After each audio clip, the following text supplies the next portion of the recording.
نقول كده بسم الله. هنبدا بقى الجزء الثاني. يلا الجزء الثاني من الاباتشي اللي هو عايزين نحول. احنا دلوقتي بقى المكنه بتاعتنا عليها 3 مواقع، ممكن يكون عليها 4 و5 و10 زي ما احنا عايزين براحتنا. اصبح دلوقتي الموضوع سهل جدا. عايز دلوقتي اعمل حاجتين. ايه هما الحاجتين دولت؟ عايز اخد سايت منهم، اي سايت، واخليه يشتغل بالبروتوكول اللي اسمه ال HTTPS علشان ينكريبت الداتا والدنيا تبقى سكيورد بالراجل ده. وموقع تاني اختاره احول او اعمل عليه حاجه اسمها الانترنت، اللي هو ايه، جزء من السايت ناس تشوفه وجزء تاني ناس ايه، ناس ما تشوفوش، اللي هو الانترنال اللي يشوفوا حاجه والاكسترنال يشوفوا حاجه تانية، ايه، حاجه تانية خالص. تمام كده يا شباب؟ دولت الجزئين الاخرانيين. بالنسبه للي ظاهر في الفيديو قدامكم دلوقتي ده امر الناس هتاخده في زي ما هو كده، تكتبه زي ما هو كده في التيرمينال، تحطها عنده، هيظهر عندها امر اسمه دروب كاش، ده بيفرغ الكاش. فكل اللي انت هتعمله هتيجي بس في التيرمينال بتاعتك وتقول له كده الياس دروب اندرسكور كاش، بعد كده ايكوال، عشان هو 3 اللي بيفرغ الكاش. الرام فيها شويه حاجات، الرام فيها شويه حاجات. لا لا لا، بص، ما هو يا 1 يا 2 يا 3. 3 ده بتاع الكاش، واحد بيعمل حاجه، واحد بتاع حاجه، 2 بتاع حاجه تانية خالص. فهمت حاجه؟ ايكو حاجه يعني كده عادي. الايه؟ لا مش ايكو اي حاجه، هي ايكو يا 1 يا 2 يا 3. 3 ده خاص بالكاشات، 1 و2 دول خاصين بيمسحوا حاجه تانية، بس حاجه بس مش الكاش. المهم ما علينا بالكلام ده، بالسيرشنج تقدر توصل له.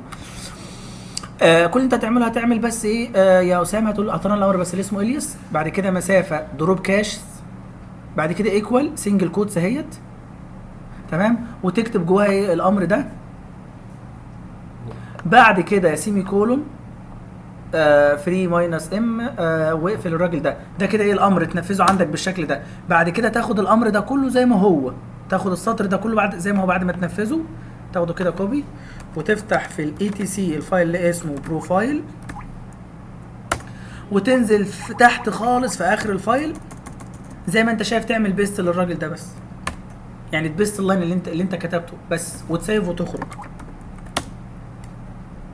كده. بقى في عندك امر اسمه دروب كاش، والامر ده يفضل موجود عندك بيرمننت مدى الحياه. قشطه قشطه وزي الفل. يلا بينا ندخل في الجزء الثاني من السايت بتاعنا، او من الشغل الكونفيجريشن بتاعنا.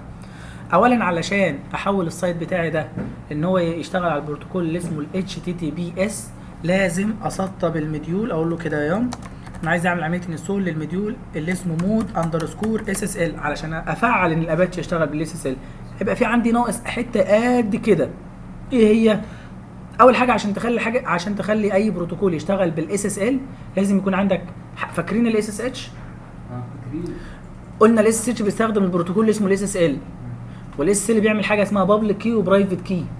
والبابليك قلنا بتروح عند الكلاينت علشان الكلاينت قبل ما يبعت داتا يشفرها عنده يروح راميها للسيرفر، صح كده؟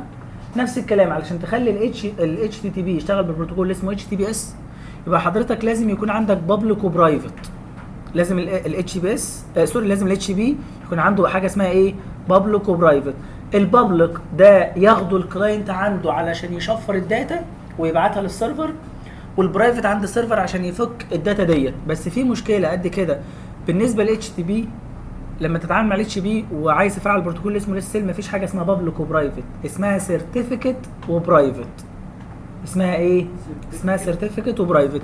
السيرتيفيكت ده عباره عن السيرتيفيكت كي او الكي عموما، او ده زي في الاس اتش البابليك كي. ده كل ده عباره عن فايل او عباره عن انكريبشن كود بياخدوا الكلاينت بيعملوا داونلود عنده على الماشينه بتاعته، علشان اي داتا طالعه من عنده تتشفر ويرميها لمين؟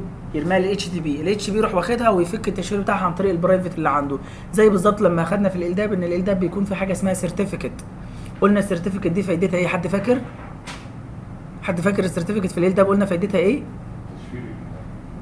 تشفير الداتا. قلنا عشان ان الراجل ده لما بيكلم الالداب بيبعت يوزرات وباسوردات في النص، ما ينفعش بالظبط، ما ينفعش تبقى ايه، ما ينفعش تبقى كلير تكست، لازم تبقى انكريبتد. عشان كده قال لك السيرفر عنده حاجه اسمها سيرتيفيكت، لازم تاخدها من السيرفر، عشان كده كنا بنعمل لها داونلود، صح كده؟ نفس الكلام السيرفر عندنا ال HTTP عشان تشغل على ال HTTPS بيقول لك مفيش مشكله اعمل لي بابليك وبرايفت، بس مفيش حاجه اسمها بابليك، اسمها ايه؟ سيرتيفيكت. طب علشان انا بعمل الكلام ده حاجه من اتنين يا يمينه، يا تروح تجيب سيرتيفيكت جاهزه من منظمه اللي هي الايانا اللي هي ديت، سوري انا اسف، من منظمه اسمها السي اي. في منظمه كده اسمها السي اي،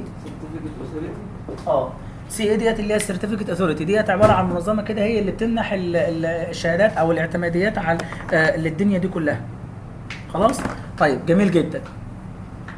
علشان اعمل الكلام ده زي ما قلت لك لازم تكلم مين؟ لازم تكلم اللي هي السي اي وتاخد منهم السيرتيفيكت بتاعتهم، ودي بتبقى اسمها ايه؟ بتبقى اسمها سيرتيفيكت معتمده. تمام؟ بتبقى اسمها سي سيرتيفيكت معتمده. معتمده ازاي؟ دلوقتي الناس اللي عاملين البراوزر نفسه حاطين فيه السيرتيفيكت بتاعت مين؟ بتاعت السي اي. وبيجي يقولوا للموقع للفايل للبراوزر نفسه لما تيجي تدخل على سايت بيستخدم ال HTTPS وتاخد السيرتيفيكت بتاعته، قارن السيرتيفيكت دي بالسيجنتشر بتاعت السي اي. يعني البراوزر كل البراوزرز الموجوده في الحياه بيكون موجود عندها في الداتابيز السيجنتشر بتاعت السي اي. وانت السيرتيفيكت بتاعتك حضرتك اللي بتجيبها انت بتجيبها موقعه من مين او معتمده من مين؟ من السي اي. فالسي اي هي اللي بتكون هي اللي عامله لك، يعني هي اللي عامله ساين عليه، يعني هي اللي موقعه عليها. خلاص؟ فالبراوزر بتاعك بيعمل ايه؟ بيمسك السيرتيفيكت بتاعه الموقع يقول لها فين في خانه السايننج او في خانه اللي هي السيجنتشر. مين السيجنتشر هنا او مين اللي عامل سايننج هنا؟ مثلا عمرو. طب وعمرو ده هو تبع السي اي؟ لا، يبقى السيرتيفيكت دي مش معتمده. يبقى الفايل ده يجي يطلع لك مسج كده ويطلع لك ورنينج ويقول لك الحق الراجل ده شكله كده في مشكله والراجل ده بيلعب عليك لان السيرتيفيكت بتاعته مش معتمده. خلاص؟ لكن لو لقى في خانه السيجنتشر او في خانه السايننج مثلا اللي هي السي اي يروح الموقع يروح البراوزر فاتح لك السايت وجايب لك على الاتش بي اس كده بقت لونها اخضر. لونها اخضر، انت تيجي لما تفتح الفيسبوك ولا جوجل ولا الكلام ده كله تلاقي الاتش بي اس بقت لونها اخضر. لونها اخضر ليه؟ علشان هم اصلا السيرتيفيكت بتاعتهم يعني سيرتيفيكت معتمده من السي اي، فالبراوزرات كلها عارفينها. فاهم ازاي؟ فاحنا دلوقتي قدامنا حاجه من اتنين، يا نروح نجيب السيرتيفيكت من السي اي احنا اللي نعمل السيرتيفيكت لنفسنا، والله لو جبناها من السي اي انا اللي انا محتاجه منكم فقط لا غير، او السي اي محتاجاها مني $500 بس وتديني وهي اللي تعمل لي سايننج. سايننج ولا بالسنه ولا؟ لا بالسنه، سايننج في السنه. خلاص؟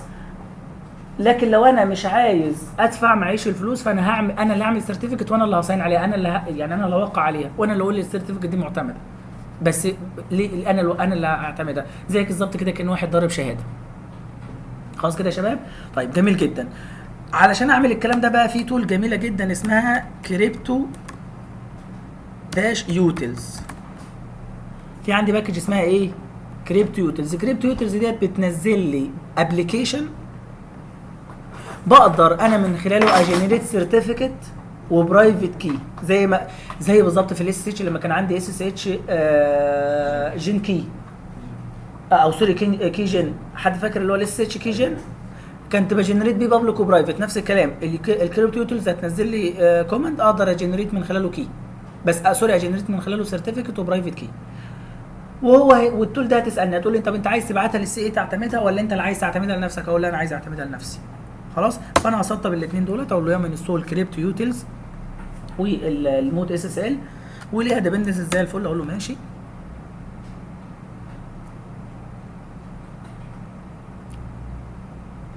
طيب بعد ما عملت الراجل ده هتعمل ايه؟ كل اللي انا هعمله من السايت اللي انت عايز تعمل له الانكريبشن كود بتاعه، من السايت اللي انت عايز تنكريبت الداتا بتاعته، من السايت اللي انت عايز تنكريبت الداتا بتاعته. ماشي، يبقى سايت 1 ده بتاع مثلا اسامه. اسامه. طيب جميل جدا. يبقى انا عندي امر جميل جدا بقى اسمه ايه؟ جين كي، اللي هو جنريت كي. جين كي لمين؟ للموقع اللي اسمه www.osama.com. الراجل ده لما انا هجنريت كي من خلاله الكي بتاعتها هتبقى المده بتاعتها شهر واحد بس او 10 ايام تقريبا، مش فاكر، يا شهر يا 10 ايام. لو انا عايز مده الشهاده بتاعتي دي يبقى مدتها سنه، فانا اقول له كده داش دايز 365 مثلا. يبقى انا اقول له كده انا عايز الشهاده دي تبقى فاليد لمده 365 يوم، 900 يوم، 1000 يوم، ايا كان عدد الايام بتاعته. لما اجي اقول له كده انتر، الراجل ده يدخل لي في ويزرد ظريفه زي ما انتم شايفين كده. تمام، جميله جدا. نخرج كده عشان يبقى شكلها حلو في الاول. ممكن اديها له بالالياس ممكن تديله بالالياس. افتح الراجل ده تاني عشان يبقى بادئ من الاول كده. هقول له كده والله انا عايز اجنريت. هو هنا بيقول لك والله الراجل ده يعمل لك جنريت للكي او اللي هو السيرتيفيكت اللي عشان تنكريبت الداتا للموقع اللي اسمه اسامه.com. وخلي بالك السيرتيفيكت اللي هتتكريت ممكن احنا نبعتها لك للسيرتيفيكت اثوريتي اللي هي سي اي علشان يتعمل لها توقيع لو انت عايز ايه يتعمل لها سايننج لو انت عايز الكلام ده. بدا يقول لك خلي بالك بقى السيرتيفيكت كي هيبقى موجود هنا اللي هو البرايفت كي هيبقى موجود في المسار ده والبابليك كي هيبقى موجود سوري والسيرتيفيكت نفسها تبقى موجوده في المسار دوت. فانا اول حاجه اعملها لازم اخد المسارات ديت كوبي لازم. تمام. واجي كده في الموقع في الفايل بتاعي etc http conf.d site1 سوري site1.conf. هدخل في السايت ده كده وادخل في الانسرت مود واول اوبشن اضيفه لازم انا اضيف شويه اوبشنز. اول اوبشن اضيفه كده اوبشن اسمه SSL اللي هو البروتوكول اللي اسمه SSL انجن مسافه اون. انا هنا بقول للكونفيجريشن فايل ده انا عايز افعل فعل لي او شغل لي الاس اس ال على الراجل ده. فالاوبشن بتاعه اسمه ايه SSL انجن اون. تمام. طب زي الفل. لو انت مش عايز تشغله قول له اوف خلاص. بس خلي بالك ما دام خليته اون يبقى اول حاجه تعملها تطلع على البورت ده وتغيره مباشره لان الاتش بي ما بيشتغلش على بورت 80 بيشتغل على بورت 443. تمام. طيب زي الفل. بعد ما قلت له الاس اس ال انجن اون لازم تدي له مسار السيرتيفيكت ومسار الفايل. لازم تدي له المسارين. فانا اقول له كده الاس اس ال سيرتيفيكت تمام فايل. الاس اس ال سيرتيفيكت فايل اللي هو المقصود بيها السيرتيفيكت نفسها. الاس اس ال سيرتيفيكت فايل المقصود بيها مين السيرتيفيكت. فانا اقول له كده ايه استنى يا باشا ده السيرتيفيكت بتاعتي اللي هي الملف اللي اخره .crt. الملف اللي اخره .crt اللي هو مقصود بيها السيرتيفيكت. اقول له ده السيرتيفيكت فايل بتاعي موجود هنا. بعد كده اقول له هنا تاني اوبشن تاني اسمه ايه اس اس ال سيرتيفيكت كي اللي هو البرايفت كي بس اسمه كي فايل. تمام. موجود في المسار ده. اروح واخد المسار اللي هو اخره .key. هو لو ساعات بيشتغل HTTPS هتعمل الياس عادي. ما هو اصلا باي ديفولت يشتغل اتش تي بي. سوري الاتش تي بي اس بيشغله اتش تي بي اصلا. لا هو كده مش بيلسن عليه بس هيشتغل عادي اتش تي بي عادي. لو انت عايزه يشتغل اتش تي بي هتعمل له الياس. انت في الياس كده سكريبت بتروح عاملها في سطر معين سكريبت بتروح عامله اللي هو يريد لو فتح 80 يبقى الداتا مش انكريبتد. لو كتب مثلا www مثلا nycl.com يفتح له العادي بس مش انكريبتد. وفي حاجات معينه مثلا ما يشوفهاش. دي سكريبتايه معينه بتتعمل. تمام. مش سكريبتايه الياس سطر الياس كده بيتكتب. تمام. طبعا انا دلوقتي كده يا شباب عملت ايه قلت له والله البرايفت كي في المسار ده اللي هتفك التشفير من خلاله والسيرتيفيكت في المكان ده ودي اللي هتديها لاي كلاينت يفتح الموقع بتاعك عشان يشفر الداتا عنده. والاس اس ال انجن بقى مفعل اهوت. اسيف واخرج. يعني السيرتيفيكت دي فايدتها بس الكلاينت اللي هيخش عنده بالظبط كده. طبيعي يعني. السيرتيفيكت الكلاينت هياخدها. الكي عند السيرفر وهيفك بيها تشفير. تمام. طبعا انا لسه مش هعمل ريستارت دلوقتي لان انا عملت ريستارت دلوقتي الاباتش هيصوت لان لسه الفايلات دي ما اتكريتش. تمام. انا هدخل بقى ايه في المرحله بعد كده اقول له خلي بالك يا باشا انا عايز اعمل ايه. انا عايز ادخل في النكست مود اللي هو انا عايز اجنريت. بعد كده بدا يقول لك طيب الليفل بتاعك انت عايزه ايه. عايزه 512 ولا 1024 ولا 2000 ولا 4000.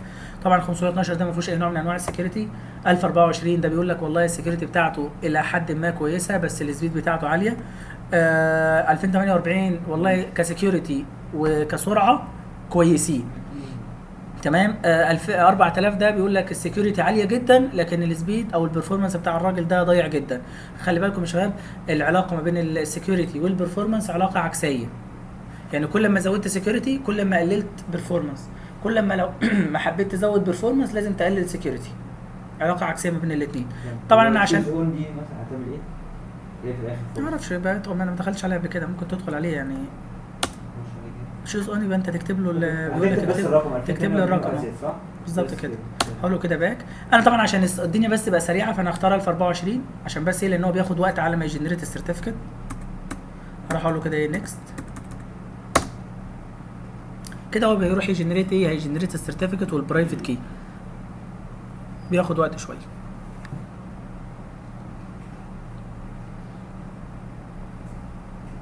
يعني انت عارف اللي عامله البرنامج لا مش ريد هات. اهو فوق 2008. يبقى ريد هات. ريد هات اوكي. ريد هات انك تمام. يعني مش موجود في اي ديسك.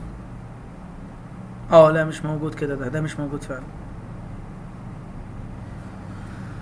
يبقى التول ديت موجوده تبع ريدات بس، او ريدات اللي يعني، او بمعنى صح ريدات عاملاها عشان يعني تسهل لك حته عمليه ان انت تجنريت برايفت وسيرتيفيكت. لان في كوماند تاني اسمه اوبن اس اس ال. اوبن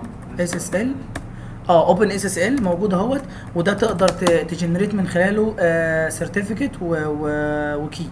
تمام. انا هروح ادور كده على اكزامبلز.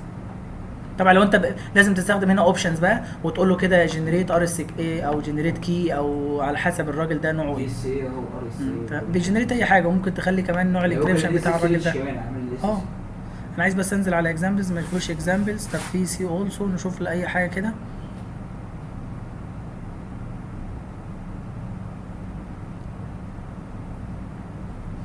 يبقى انت خلي بالك هتستخدم الاوبشن كمان. في عندي اوبشن اسمه اكس 509. الاوبشن اللي هو اكس 509 ده بتاع السيلف ساين سيرتيفيكت، اللي هو لو انت عايز تعمل سيرتيفيكت بس انت اللي كانك موقع عليها، هتستخدم الاوبشن اللي هو ده. يعني لو جيت تقول له كده ايه، تفتح تيرمينال تانية، تقول له كده ايه مان اكس دوت، هيفتح لك بقى والله ايه ده ديسبلاي سايننج يوتيليتي اهيت. وطبعا لما تيجي تقرا هيعرفك ان ديت عباره عن سيلف ساين سيرتيفيكت، او حاجه زي ايه، زي نظام سايننج كده،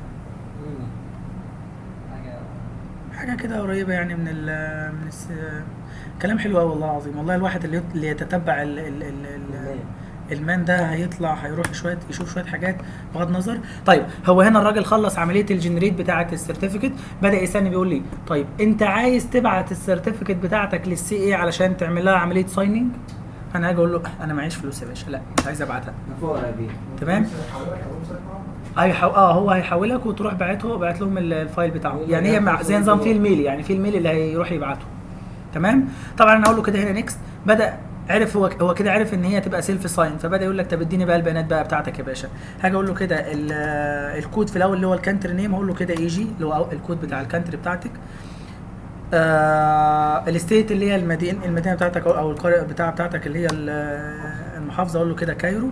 بعد كده السيتي بتاعتك. بعد كده الكومباني نيم اسمها ايه، وليكن مثلا نقول له كده ايه سينيور. بعد كده السيكشن بتاعها شغاله ايه، اقول له مثلا شغاله في قسم الاي تي. وده السايت بتاع مين، السايت بتاع اللي انت عايز تعمله الانكريبشن. هو زي الفل. تقول له كده نيكست. خلاص هو كده خلص. الراجل خلص كل حاجه وقال لك والله يا باشا الدنيا بتاعتك خلي بالك هي اتحفظت هنا، اللي هي المسارات اللي احنا اخدناها، السيرتيفيكت والكي. زي الفل كده. بقى اقدر اعمل ايه؟ اقدر اعمل هنا ريستارت عادي خالص، مفيش اي مشكله. انا كنت فاتح الفايل، الدنيا عندي زي الفل، كتبت الكونتنت بتاعي. في الحاله دي اقدر اقول كده سيستم كنترول ريستارت الاتش تي تي بي دي. زي الفل. كل اللي انا اعمله بقى اخرج بره، هروح بس للسايت بتاع اسامه. فين اسامه؟ حاجه بس اكتب قبل السايت بتاع اسامه، اقول له كده بس اتش تي تي بي اس. لا لازم انت تعمل ريدايركت، لازم انت اللي تعمل ريدايركت. يا اما انت تكتبها من بره اتش تي بي اس، يا اما انت تعمل ريدايركت.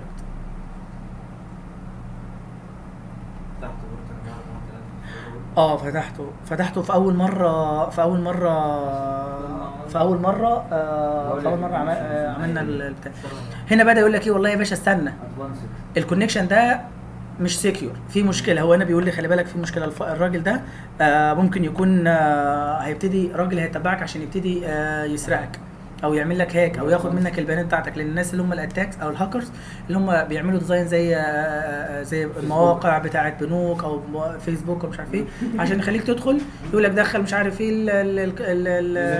اليوزر نيم باسورد، تيجي تدخله يروحوا عامل ايه، واخدهم عندهم خزانه عنده، ويروح يعمل لك ايه، يعمل لك ريدايركت للصفحه الرئيسيه تاني، اللي يقول لك مثلا فاليد يوزر نيم والباسورد. تيجي انت تدخلها تاني، فتاني مره تدخل معاك، انت تتخيل ايه، تقول ده انا ممكن انا دخلتها اول مره كان في حرف غلط، ولا الباسورد كتبتها زي الحرف ولا ناقصه حرف. لكن حاجه اجمل دلوقتي، فهو ياخد الحاجه ديت ويعمل لك ما هو يريدايركت ويخزنها عنده. لا بقى اولاد الذين يعني. المهم انا هروح اقول له كده هنا ادفانسد، انا اروح كده عند ادفانسد. تمام. فادفانسد هنا بقى بيقول لك والله عشان ده اه بص اهي بص عشان لا الحته دي بس اللي انا ظللتها بس. سيلف ساين. بيقول لي كده السيرتيفيكت دي. لا هو ايه طبعا صفحه عندي اصلا اول ما شاف الاتش بي اس يعني. ايوه هو اول ما شاف الاتش تي بي اس لا عشان السيرتيفيكيشن عشان السيرتيفيكت بتاعه الموقع بتاع اسامه. بص اقرا كده بيقول لي الموقع اللي هو اسامه.com انفاليد سكيورتي سيرتيفيكت. ربنا على كام تحت اصلا بشوف حتى المواقع اللي هي السيرتيفيكت اللي بخش عليها برضه بتطلع لي سيرتيفيكت. لا يبقى في لا بقول له اكسبشن. لا يبقى ديت مواقع هي اللي عامله سيرتيفيكت لنفسها. لا بس بدوس ادفانس بيطلع لي اد اكسبشن. ما انا عارف. ما هو انا هنا ادي اكسبشن يعني بقول له انا عارف ان دي فيها مشكله وكمل والمشكله دي موجوده. انت فاهمني؟ ادي اكسبشن هنا يعني معناها يا باشا انا عارف ان دي مشكله. هو بص لو قريت يقول لك خلي بالك دي فيها مشكله كبيره جدا، ده ممكن يكون الراجل ده جاي علشان يعني يسرقك او ياخد بياناتك، ولو انت كملت مور ديت هيعرفك يعني ليه احنا مش بنترست الكلام دوت عشان السيرتيفيكت دي مش معتمده. ولو جيت كملت هنا قرايه لما تيجي قلت له ادفانسد هيقول لك الموقع ده بيستخدم انفاليد مش فاليد، لا بيقول لك انفاليد سكيورتي سيرتيفيكت، حاجه غير شغاله. الشهاده عنه من الداتابيز اللي شغاله. لان هو بص بيقول لك ايه، بص لو قريت بيقول لك ايه السيرتيفيكت از نوت تراستد. بص السيرتيفيكت نوت تراستد علشان بيقول لك بيكوز ايه، بيقول لك ده سيلف سايد معمول ببلاش. هو اللي عاملها لنفسه، هو اللي ضاربها من الاخر يعني، هو اللي ضاربها. تمام. فانا اقول له كده اد اكسبشن. هنا اد اكسبشن بقى اللي هو معناه ماشي يا سيدي انا عارف ان هو اللي ضاربها وانا عارف ان الراجل ده نوت تراستد، بس انا مالكش دعوه. بس ممكن اعمل ايه بقى؟ اعمل انا هنا فيو ده لو انا عايز اشوف معلومات. بدا هنا بقى ايه، بدا هنا يقول لي فين ايشت باي. هنا ايشت باي ديت اللي هي مين اللي طبعها او مين اللي مضى عليها. يقول لك والله ده راجل موقع اسمه اسامه تبع منظمه اسمها سينيور شغاله في الاورجنايزيشن يونت او شغاله في حته الاي تي. انت عارف الكلام ده وترصد بالنسبه لك قشطه، قول له اد تحت كده، قول له اد اكسبشن. مش ترصد خلاص. طبعا هنا بيقول لك السيرتيفيكت ديت بدات يوم 8/9/2016 وهتنتهي 8/9/2017 على اساس ان احنا قلنا 365 يوم. ثانية بس دلوقتي انا عملت ببلش للسايت، هيظهر الناس دي كل مره يفتحوا؟ لا ما انت بص اول ما تيجي تقول له بس كده ايه كونفيرم سكيورتي اكسبشن، الموقع دلوقتي بص هيتفتح. اصبر دي واحده بس عليه. بس بص فوق خالص هنا بيقول لك ايه انسكيور او انسكيور كونكشن، او في الاخر كونكشن مش سكيور. ده البراوزر هو اللي بيقول لي؟ ايوه هو البراوزر اللي بيقول لك. طب تمام. بص هو فتح الراجل ده، بس لو انتم ملاحظين بقى فوق هنا بقى عليه رمز اف. يعني لو جيت مثلا على الموقع بتاع مالك مفيش اي فال هنا خالص، وجه هنا جاي بابليك، لو دوست على البتاع دي كده بابليك. تمام. لو كتبت اتش تي بي اس قبل الموقع هيعمل ايه؟ هيريدايركت على السيرتيفيكت، بس ده ملوش سيرتيفيكت. لكن ده بص بقى ده جايب لي عليه اف. ولو جيت اقول عليه كده قال لك والله ده الراجل ده بيستخدم سكيور كونكشن اللي هو بيعمل انكريبشن يعني للداتا. لو عايز تعرف تقرا معلومات عنه يعني الداتا رايحه جايه انكريبتد بالظبط كده. تمام. بس بص علشان انا قلت له اد اكسبشن فهو راح عملها لونها اخضر. عشان قلت له انا اللي بترست يعني. انت الفايرفوكس قال لي انا مش بترست في الكلام ده، رحت قلت له اد اكسبشن انا بالنسبه لي ده تراستد، فراح قال لي خلاص ما هو بالنسبه لك تراستد. انا عندي ويب سايت انا عملته اكيد الناس هتخش عليه، كل مره هيخش كده. هي مره واحده بس والله، مره واحده اول مره، وبعد كده بتفضل فور ايفر يعني. بص لا كل ما اجي اعمل ريفريش للسايت ده خلاص هو يفضل زي ما هو مش هيطلبها تاني. تمام. مره واحده على الجهاز ولا مش هيطلبها على مش هيطلبها على الجهاز ده بس. الجهاز ده بس. طب ماشي دي مشكله. لا مش مشكله. ايه على البراوزر ده بس. على البراوزر ده بس. طب ما دي مشكله. لا مش مشكله. ما هي هي يا عمرو هي كده الماشينز كلها شايفه ان الموقع ده انترستد، شايفه ان الموقع ده فيه حاجه سسبيشس من الاخر، حاجه كده غلط. حاجه بجد هو البراوزر شايف ان الموقع ده سسبيشس بالنسبه له، حاجه كده هو خايف منها فبيرجع يعني بيرجع مش بيرضى يكمل. انت اللي بتضطر تقول له انا عايزك تكمل. انت اللي بتقول له كونفيرم السكيورتي اكسبشن، انا موافق يا سيدي ان انا اكمل. ما دام قلت له مكمل خلاص، لما تيجي تفتح نفس الموقع بس من على البراوزر تاني، والبراوزر التاني ما يعرفش انت فتحته ولا ما فتحتوش. هي نفس الصفحه منظمه طلعت من نفسها كده. وماله ما يبيعوا يا سيدي يعني عادي يعني. نفس المشكله دي ساعات بتظهر يا باشمهندس ولما بتيجي تفتح اليو اي بي بتاع اي راوترات بالظبط، عشان هم بيعملوا كريبشن، عشان هم عاملين سيرتيفيكت سيلف ساين، عشان هم عاملين سيرتيفيكت سيلف ساين. بدوس له بيكمل. حد عنده اي مشكله في الجزئيه دي يا شباب؟ انا مش مشكله. حد عنده اي مشكله؟ لو طلب منك دلوقتي عبد الله اسامه، لو طلب منك دلوقتي ان انت تعمل سكيور سايت يستخدم ال HTTPS او يستخدم سيرتيفيكت كي وبرايفت كي، سهل ولا صعب؟ سهل. بس كده زي الفل. عشان عليها سؤال في الامتحان. ده جميل. ندخل بقى في الجزئيه الثانيه. اتفضل. الايه؟ هيدي لك هو السيرتيفيكت. ده السؤال اتفضل. يعني ما بيجنريتش يعني. هو بيدي لك جاهز. يدي لك هو يدي لك المسار بتاعه وانت خدها انت بتاخدها بس تحطها هنا في الراجل ده.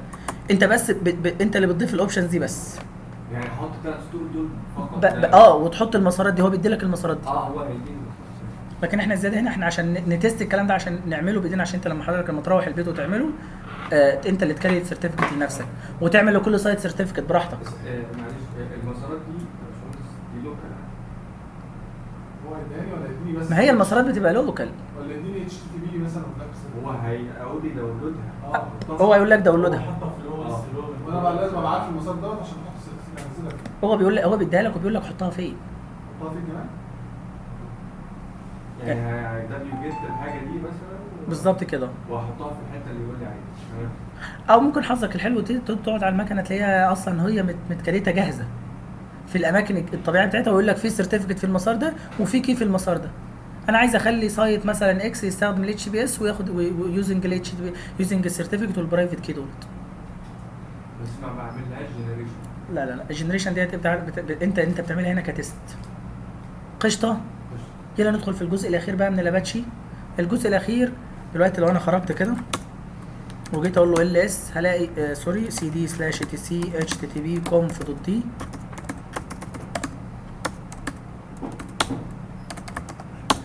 لا يا مايكل، في عندي سايت 2.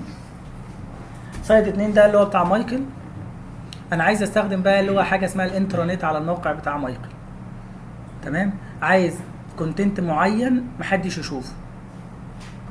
عايز كونتنت معين محدش، يعني الناس اللي بره ما يشوفوش بس الناس اللي جوه يشوفوه.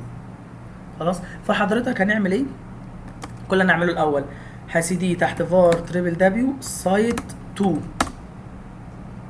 وليكن مثلا هعمل ايه؟ اقول له كده ميك دايركتوري واسميه برايفت. حلو الكلام. واقول له كده سي دي جوه الراجل المحترم اللي اسمه برايفت وكاريت اندكس دوت اتش تي ام ال سوري، ونكتب اي كونتنت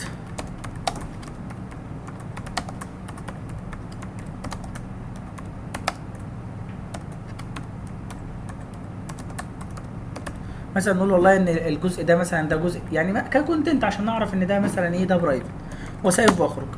حضرتك لو جيت عملت كده بس من غير ما ريستارت، الداتا مش محتاجه ريستارت، الكونفيجريشن بس اللي بيحتاج ريستارت.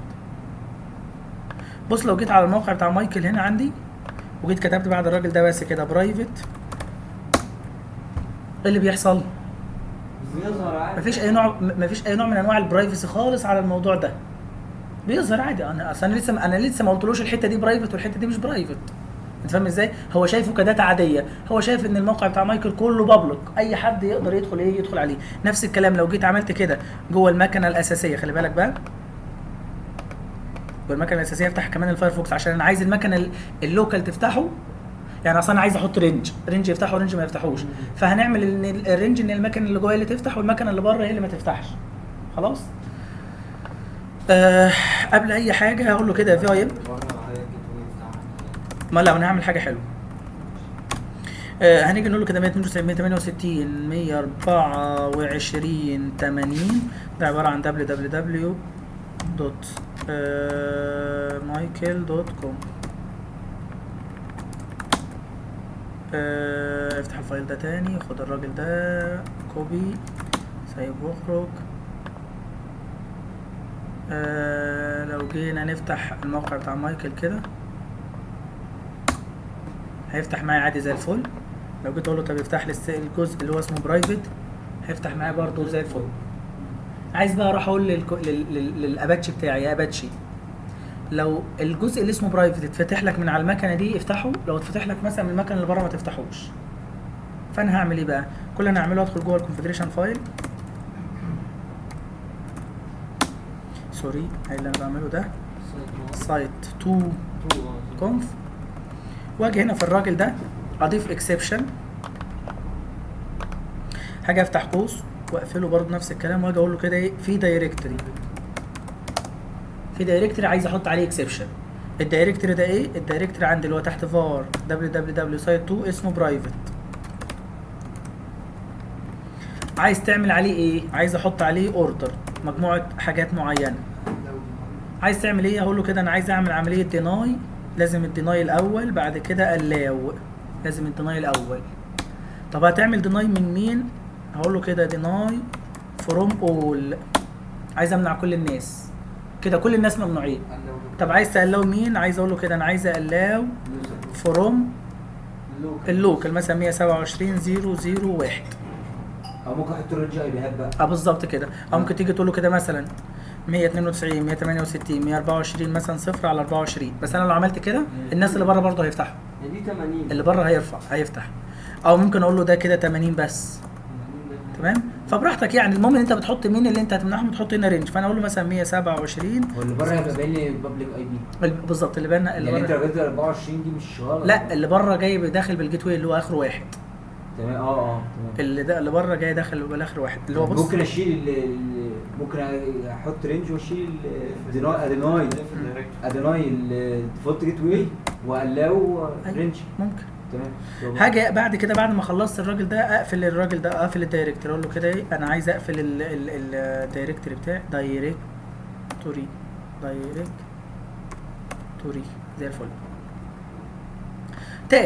تاج اسمه دايركتوري، وبحطه جواه زي ما انتم شايفين مين اللي انا عايز امنعه. خلي بالك الديناي الاول، لان انت عايز تمنع كل الناس بما فيهم انا، بعد كده عايز اقلو نفسي.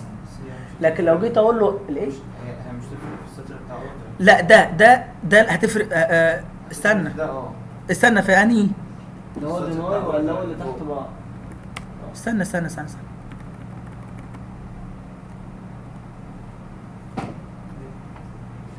قصدك كده؟ لا كده مش هينفع. كده مش هينفع؟ هينفع. ده الميزه اصلا، سوري مش الميزه، ده المهم اصلا في الاوردر وليس السطرين. المهم خلي بالكم الاوردر هو الاهم، لان هو الراجل ده بيعمل ايه؟ بيروح الاوردر. انا اعمل ايه؟ انا اعمل ديناي صح، يروح ياخد السطر بتاع الديناي الاول حسب ترتيب الاوردر، حسب ترتيب الاوردر وليس حسب ترتيب السطور. خلي بالك من الحته دي، اثبتها لك. بص بقى يا سيدي، خلينا نعملها كده الاول، نسيبها كده. تمام. وخلي بالك الكابيتال والسمول عادي، يعني مثلا انا كاتب ديناي كابيتال ولو سمول عادي مش هتفرق. تمام. فانا هسيف واخرج، اروح اعمل ريستارت.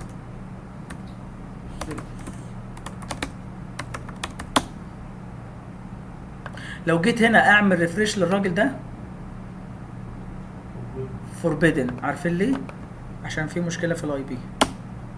اولا بس انا هعمل ايه؟ بس اديسيبل الاي بي التاني، يعني اديسيبل عشان في عندي 2 اي بي، واجي الاو ديت فروم بدل اللوكال هوست اخليه 104 192 168 124 80.